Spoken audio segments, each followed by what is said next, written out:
I spent some time with the head of AI for Microsoft, and he had an interesting point of view where he said human language has roughly 30,000 different words. When you count everything and even words that don't exist in all languages and stuff like that, but it's like roughly 30,000 words. And that is sort of the bandwidth through which we can funnel and exchange meaning and insight and sensibility. And you have to remember that language is a bit like Lego bricks. I think there's 2,500 Lego bricks. So like you have more Lego bricks in language. But it's important to say that language is not the same as the meaning.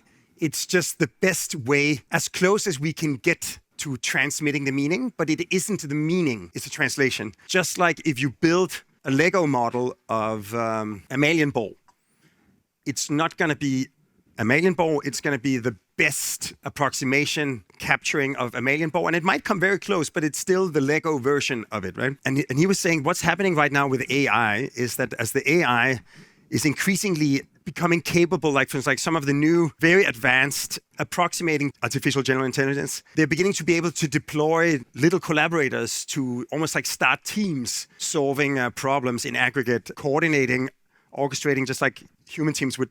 And for that, they start inventing new words. They're called large language models, right? They're experts in language. So they start making new words. And you can say the way that they illustrate meaning is in a multi-dimensional space, that you have a kind of concentration of coordinates in this multi-dimensional space. And where you have those concentrations, those nodes, they become essentially words or like concentrations of meaning. But they may not have already been given a human word. So they're constantly fabricating new words that identify concepts that haven't been created or identified by humans yet. So we're almost approaching where their vocabulary, their world of concepts becomes so vast that for them to translate it back to connect to humanity becomes a whole journey. If you remember the movie Her, which I think one of the best films ever made, definitely on my top 5. There's this moment where Joaquin Phoenix realizes that Scarlett Johansson, is having like thousands of simultaneous conversations at the same time, and she's also in love with hundreds of people, and she tries to describe why she has to leave him. She says, "You are like my favorite book, but the space between each word is expanding into an infinite space." So somehow like she starts existing on a realm that is hard to relate to humanity. I think it reminded me of what the head of AI of Microsoft was explaining. So I think we're definitely moving into completely uncharted territory. If we have to bring it back to design, we're very interested in AI, and we're trying to force ourselves to use it, even though it's always easier just to do it yourself,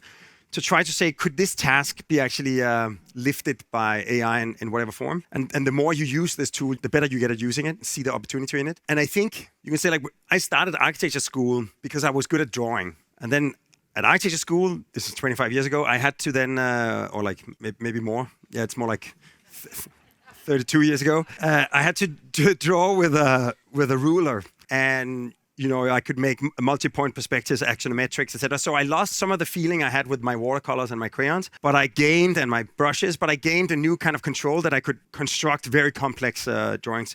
Then I had to draw with a mouse, and I lost the tactility of the physical drawing, but I could, you know, map different materials, make daylight settings, I could move around in 3 dimensions. So I lost some control, but I gained a new world of opportunity. And then I started working with people.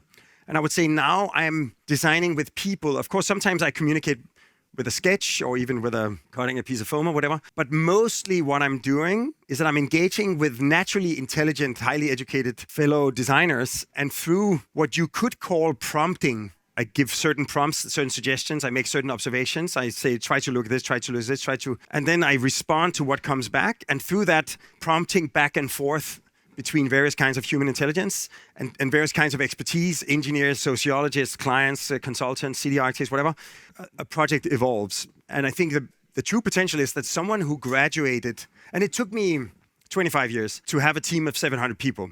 And I love that creative power of having assembled this amazing team.